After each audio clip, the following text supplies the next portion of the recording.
देश में 19 अप्रैल से चुनावी डंका बज चुका। वही अब तक की बात के 2 चरणों में मतदान हो चुके हैं। आज है 7 मई, चूंकि आज तीसरे चरण के मतदान होने 11 राज्यों समेत केंद्र शासित प्रदेशों में चुनाव होने, चूंकि 93 सीटों पे होने 1331 उम्मीदवारों का भाग्य का फैसला आज होगा। अगर वही बात करें, हमारे साथ कुछ युवा साथी उपस्थित है जो कि हमें बताएंगे कि 11 राज्यों में किन किन सीटों पे कितने उम्मीदवार कितनी मजबूती के साथ वे दावेदारी कर रहे हैं। तो हम सबसे पहले चलते हैं ऋतु के पास, क्योंकि ऋतु यूपी से आती है। उत्तर प्रदेश की 10 सीटें हैं, तो ऋतु से जानने की कोशिश करते हैं कि क्या स्थिति है उत्तर प्रदेश की। जी, मैं यूपी से आपके साथ जुड़ी हुई हूँ। अगर अभी 9 बजे तक की बात करें तो वहाँ की वोटिंग आ चुकी है, 11.63% आई है। और अभी वहाँ पे 10 जगह पर जो हुई हैं, वो हैं संभल, हाथरस, आगरा, फतेहपुर सीकरी और भी बहुत सारी जगह हैं। अगर मैं वो यूपी की बात करूँ तो लोकसभा में सबसे ज़्यादा सीटें यूपी ही कंटेन करता है, पूरी 80 सीटें वहाँ पे कंटेन करता है लोकसभा। मैनपुरी से अखिलेश यादव जी की पत्नी डिंपल यादव, उनकी क्या स्थिति? जी, यहाँ पे मैंने लोगों से भी बात की तो देखा यही जा रहा है कि वो जीत सकती हैं इस बार, क्योंकि अक्षय यादव की क्या स्थिति है? अक्षय यादव की अगर बात करें तो उनका मतलब लोग बहुत उसको उनको प्रोत्साहन भी कर रहे हैं, तो देखा यही जा रहा है कि वो इस बार आ सकते हैं आगे। तो कुल मिला के 10 में कितनी सीट भाजपा जीतने जा रही है इस बार? जी, देखा तो यही जा रहा है कि 6-7 तो आराम से ले जाएंगे। 10 में। जी। लोगों से बात की, उनके क्या मुद्दे निकल कर बाहर आए? उनका यही कहना है कि मतलब बहुत काम भी हुआ है यूपी में, पहले इतना वो नहीं था, डेवलपमेंट में इतना नहीं था, लेकिन इस बार बहुत काम भी हुआ है, रोजगार मिला है लोगों को, बहुत कुछ। चलिए, बहुत बहुत धन्यवाद। और लोगों से जानने की कोशिश करते हैं। हमारे साथ निष्ठा है। निष्ठा चूंकि आसाम से लगातार नजरें बनाए हुए, निष्ठा से जानने की कोशिश करते हैं कि आसाम की कैसी। मैं आपको बता दूं, अभी तक 2 चरण के चुनाव हो चुके हैं और असम में कुल सीटें 14 हैं। पहले 2 चरणों में 5-5 सीटों पर मुकाबला हो चुका है, चुनाव हो चुके हैं। आज तीसरी चरण में 4 सीटों पर चुनाव है और अभी देखना है कि कौन अपनी वहाँ पे सरकार बनाता है। जिन 4 सीटों पे चुनाव है वो दुबरी, बारपेटा, कोकराझार और गुवाहाटी है। तो देखते हैं कि क्या होता है। चूंकि जिस तरह के आसाम की बात करें, आसाम में लगातार उनके प्रमुख मुद्दे क्या रहे लोगों के, अब तक जिस तरह से आपने लोगों से बातचीत करी? प्रमुख मुद्दे अगर बात करें तो बेरोजगारी और महंगाई को लेकर ज़्यादा है, क्योंकि बेसिकली ये ज़्यादा चीज़ हमारे देश में चल रही है। धन्यवाद। और लोगों से जानने की कोशिश करते हैं, चूंकि मध्य प्रदेश चलते हैं। मध्य प्रदेश की अगर बात करें, लोकसभा में यहाँ से ज्योतिरादित्य सिंधिया हैं, चूंकि और पूर्व मध्य प्रदेश के पूर्व मुख्यमंत्री शिवराज सिंह चौहान, उनकी बात करेंगे। विदिशा से चुनाव लड़ रहे हैं, उनकी क्या स्थिति है, कुछ जानने के लिए हमारे साथ मौजूद है। वरुण, क्या स्थिति मध्य प्रदेश की? तो जैसे कि मैं आपको बता सकता हूँ कि 9 सीटों के लिए आज मध्य प्रदेश में दूसरे चरण का मध्य प्रदेश में मतदान हो रहा है। और अभी तक की जो रिपोर्ट्स आई हैं 9 बजे तक, मध्य प्रदेश में जो वोटिंग हुई है वो हुई है 14.22%। और ये दूसरी सबसे हाईएस्ट है अभी तक आज के दिन की।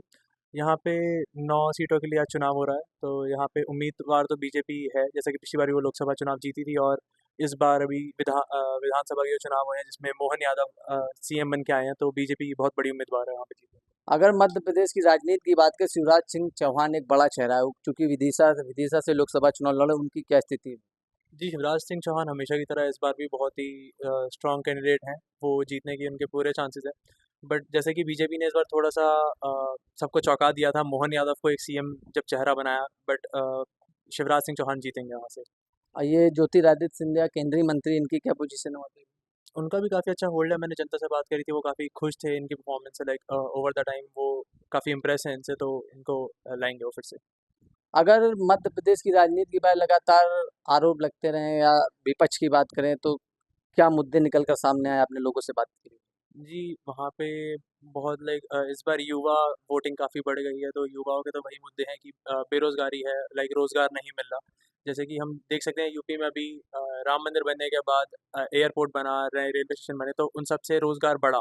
बट मध्य प्रदेश और दूसरे काफ़ी स्टेट्स में वहाँ पे रोज़गार नहीं मिला है, तो वो थोड़ी शिकायत है वहाँ जनता की। जैसा कि आपने बताया, बेरोजगारी एक बड़ा मुद्दा बन के उभर कर सामने आ रहा है, तो क्या इस 2024 की लोकसभा में इसका कुछ फर्क देखने को मिल रहा है? जी, लोकसभा में इस बार उसका फ़र्क देखने को मिल रहा है। वोटिंग बहुत कम हो रही है, वोटिंग परसेंटेज पिछली बार से गिर रहे हैं। लोग वोट नहीं देना चाहते, क्योंकि वो यही सोच रहे हैं कि कुछ फ़र्क नहीं पड़ रहा वोट देने से ना देने से। बहुत बहुत धन्यवाद। अगर हम चुनाव की बात करें, जैसा कि वरुण ने बताया कि बहुत महंगाई है, बेरोजगारी बहुत बड़ा मुद्दा उभर कर सामने आ रहा है, तो गुजरात चलते हैं, चूंकि गुजरात से दीपक हमारे साथ जुड़े हुए हैं। गुजरात की क्या स्थिति, अगर केंद्रीय मंत्री अमित शाह की बात करें, वो भी आज चुनावी मैदान में गांधीनगर से, उनकी क्या स्थिति, सब कुछ जानने के लिए दीपक के पास चलते। दीपक, क्या स्थिति आज गुजरात की? 26 सीटों पे चुनाव है गुजरात में। अमित शाह भी अभी वोट डाल कर आए हैं गांधीनगर में, जहाँ से वो खड़े हुए हैं। 99% मतलब 99.99% अभी जो वोटिंग हो चुकी है। और 2019 की बात करें तो 26 की 26 सीटें बीजेपी ने जीती थी, और बीजेपी का ही गढ़ कहा जाता है गुजरात, और सबसे ज़्यादा सीटें वहीं से आती है। तो बस मैं यही कहना चाहूँगा। अगर गुजरात के चुनाव की बात करें, लोकसभा के, आम आदमी पार्टी लगातार कमर कस चुकी है, तो इसमें आपको क्या लगता है, आम आदमी पार्टी की कितनी भागीदारी नजर आ रही है आपको इस बार लोकसभा चुनाव 2024 में? देखो, सब कर रहे हैं मेहनत, तो कांग्रेस भी कर रही है, बीजेपी भी कर रही है, और आम आदमी भी पार्टी कर रही है। लेकिन जैसा बीजेपी की लहर है और मोदी की लहर है हर जगह, गुजरात से लेकर पूरे भारत में ही हर कोई चाहता है मोदी जीते, और जैसे मोदी ने काम किया है तो उसी हिसाब से। जिस हिसाब से आप लहर बता रहे हैं मोदी की, तो क्या 26 की 26 सीटें जीतने जा रही है? जैसे मैंने आपको पहले भी बताया, 2000 क्योंकि एक सीट की अगर बात करें तो वो तो निर्विरोध जीत चुकी है पहले से ही बीजेपी, लेकिन बची हुई 25 सीटें की क्या स्थिति है? 2019 में भी 26 की 26 सीटें बीजेपी ही जीती थी, और अब की सीटें भी 25 की 25 बीजेपी ही जीतेगी, क्योंकि मैंने अभी जैसा बताया आपको, गढ़ है बीजेपी का, वो वहीं से बीजेपी उभरी है और आगे भी वहीं से उभरती रहेगी। लोगों के प्रमुख मुद्दे क्या उभर कर सामने आए, अगर आपने बात की लोगों से? बेरोजगारी हो गई, एजुकेशन को लेकर स्कीमें हो गई नई नई चलाना, तो यही है ये एजुकेशन। वादे पूरे हुए या नहीं हुए 10 साल में? कुछ हद तक पूरे भी हुए, क्योंकि आबादी को देख के हिसाब से जनता ज़्यादा है हमारे यहाँ पर, हिंदुस्तान की आबादी बहुत ज़्यादा है, तो उसके हिसाब से सब चीज़ जल्दी जल्दी करना बहुत एक मुश्किल हो जाती है, लेकिन फिर भी सरकार अपनी 100% देती है। चलिए, बहुत बहुत धन्यवाद। दीप्ति के पास चलते हैं, चूंकि दीप्ति गोवा से आते हैं, गोवा की सिर्फ 2 सीटें, लेकिन हर एक सीट अहम हो जाती है, इसलिए दीप्ति के पास चलते हैं। दीप्ति, गोवा की क्या स्थिति है? गोवा में अब तक अप्रॉक्स 10% वोटिंग हो चुकी है। गोवा में 2 सीट्स हैं, north Goa and south Goa. आज दोनों सीट्स पर इलेक्शन है। अगर हम बीजेपी कैंडिडेट की बात करें नॉर्थ गोवा से, तो सिटिंग एमपी श्रीपद नायक को ही इन्होंने फिर से प्रत्याशी बनाया है। वहीं इनके खिलाफ कांग्रेस ने रामाकांत खालप को एज अ कैंडिडेट खड़ा किया है। तो अभी अच्छा, गोवा की अगर बात करें, जैसे लगातार आप नजरें बनाए हुए गोवा में, तो गोवा की प्रमुख मुद्दे क्या रहे हैं, अगर आपने लोगों से जानने की कोशिश की है? इन्फ्लेशन, अनएम्प्लॉयमेंट, फिलहाल तो अभी यही बहुत ही प्रमुख मुद्दे रहे हैं। लोग इनको ही कर्व करना चाहते हैं कि जल्द से जल्द अनएम्प्लॉयमेंट खत्म हो। लोगों का जो सपोर्ट कह सकते हैं एक तरह से, किस पार्टी को जाना है? ऐसा तो नहीं है, क्योंकि अगर लास्ट 2019 देखें तो एक सीट कांग्रेस ने जीती थी और एक बीजेपी ने जीती थी। तो ये नहीं कह सकते लोग किसे ज़्यादा सपोर्ट कर रहे हैं, कि अभी 50-50 कह सकते हैं कि कोई भी लोगों से आपने बात की हो तो उस दौरान आपको क्या ऐसा लगा कि मतलब कि ये प्रमुख मुद्दे रहे जो इस बार लोकसभा चुनाव 2024 में अहम भूमिका निभा सकते हैं? आई थिंक अनएम्प्लॉयमेंट को लेकर लोग कर सकते हैं कि बेरोजगारी बहुत बड़ा मुद्दा है। क्योंकि जिस तरह प्रधानमंत्री मोदी लगातार जब सत्ता में आए थे, 2 करोड़ प्रतिवर्ष रोजगार देने की बात की, वो कहीं ना कहीं करने में नाकाम रही भारतीय जनता पार्टी। हाँ, कहीं ना कहीं रही है और काफ़ी हद तक पूरा भी किया है उन्होंने। लेकिन देखते हैं इस बार कौन जीतता है। मामला कुल मिला कह सकते हैं बराबरी का है। चलिए, बहुत बहुत धन्यवाद। स्नेहिल चूंकि बिहार से लगातार कवरेज करती रही, तो स्नेहिल को बिहार की राजनीति एक अच्छी पकड़ है, तो स्नेहिल से जानने की कोशिश करेंगे बिहार में क्या कुछ हो रहा है इस समय। जी आनंद, मैं आपको बता दूं, अभी तक आज बिहार में जो तीसरे फेज का इलेक्शन है उसमें 5 सीटों पर 5 कंस्टिट्यूएंसी पर लड़े जा रहे हैं इलेक्शंस, जिसमें अभी 10.9% की वोटिंग हो चुकी है बिहार में। और फिलहाल तो एनडीए लीड कर रही है। अभी देखना है, लोगों से बात किया जा रहा है तो आईएनसी के भी समर्थक बहुत ज़्यादा बिहार हैं। की अगर चुनाव की बात करें इस बार तीसरे चरण में, तो तीसरे चरण में 13 उम्मीदवार ऐसे जिन पर आपराधिक मुकदमे दर्ज हैं, तो इसके कहीं ना कहीं चुनाव में प्रभाव पड़ रहा है कुछ? देखिए, चुनाव में प्रभाव तो पड़ेगा ही इसको लेकर के, बाकी जनता क्या फैसला लेती है ये देखने वाली बात है। प्रमुख मुद्दे क्या निकल कर सामने आए, अगर आपने लोगों से बात की हो तो? प्रमुख मुद्दे बेरोजगारी, महंगाई, सबसे बड़ा मुद्दा देश का यही है। जैसा पिछले साल भी अपने मैनिफेस्टो में लिखा था और इस बार भी करा है। मोदी सरकार ने वादा कि हम 2 करोड़ नौकरियां हर साल ला करके देंगे, पर वो दे नहीं पा रहे, जिसको लेकर युवा में काफ़ी आक्रोश है। लोग युवा आईएनसी का समर्थन कर रहे हैं, जैसा उन्होंने अपने मैनिफेस्टो में इस बार लिखा है कि हम 30 लाख नौकरी देंगे। लेकिन जैसा आप बता रहे हैं कि बिहार की राजनीति में पूरी तरह से सपोर्ट जो है भारतीय जनता पार्टी का हो रहा है, तो कहीं ना कहीं फिर ये कमियां जो उभर कर निकल कर सामने आ रही हैं, इनको लेकर क्या कुछ जनता की राय है? देखिए, जनता एनडीए के भी समर्थन में बहुत सारी हैं, बहुत सारी आईएनसी की, सबकी अपनी-अपनी सोच है कि वो किस चीज़ों को देखते हुए वोट करना चाहते हैं। दूसरी बात ये है कि उत्तरी भारत की जो जनता है, वो थोड़ा इमोशनल भी है चीज़ों को लेकर। तो देखना ये है कि अभी किसकी ये आती है, एनडीए की आती है सरकार या आईएनसी की आती है।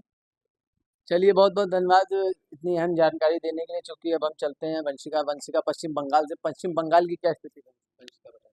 जी आनंद, आपको बता दूं कि पश्चिम बंगाल में आज 4 लोकसभा सीटों के लिए जो है इलेक्शंस होने वाले हैं। वो 4 सीटें कुछ इस प्रकार है: मालदा उत्तर, मालदा दक्षिण, जंगीरपुर जंगीरपुर और मुर्शिदाबाद में आज इलेक्शंस होंगे। तो वहाँ के प्रमुख मुद्दे क्या रहे, अगर आपने लोगों से बात की? देखिए, अगर पिछले बार की मैं बात करूँ तो वहाँ पर टीएमसी लोकसभा इलेक्शंस में जो लीड कर रही थी, और वही जो स्ट्रॉन्ग पार्टी है वेस्ट बंगाल में, टीएमसी सबसे ऊपर रहती है उनमें। और अगर मैं मेन मुद्दों की बात करूँ तो टीएमसी काफ़ी अच्छा काम कर रही है वहाँ पर, तो मुझे नहीं लगता है कि टीएमसी को इस बारी बीजेपी हिला पाएगी। अगर बीजेपी की बात करें, जैसे कौशल विकास योजना लाई, मुद्रा योजना लाई, अगर आप रोजगार करना चाहते हैं तो 50,000 से लेकर 10 लाख तक का लोन प्रोवाइड करा रही है व्यापार करने के लिए। कहीं ना कहीं बहुत सारी एक स्कीमें लेके आई भारतीय जनता पार्टी। तो उसको लेकर देखिए, वो तो जनता जानती है कि ऐसी ये कई मुद्दे मतलब जमीनी स्तर पर पूरे हुए हैं कि नहीं हुए?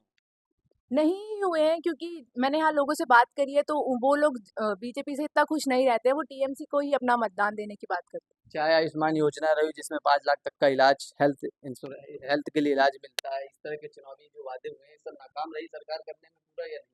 देखिए, सेंटर में गवर्नमेंट बीजेपी की है।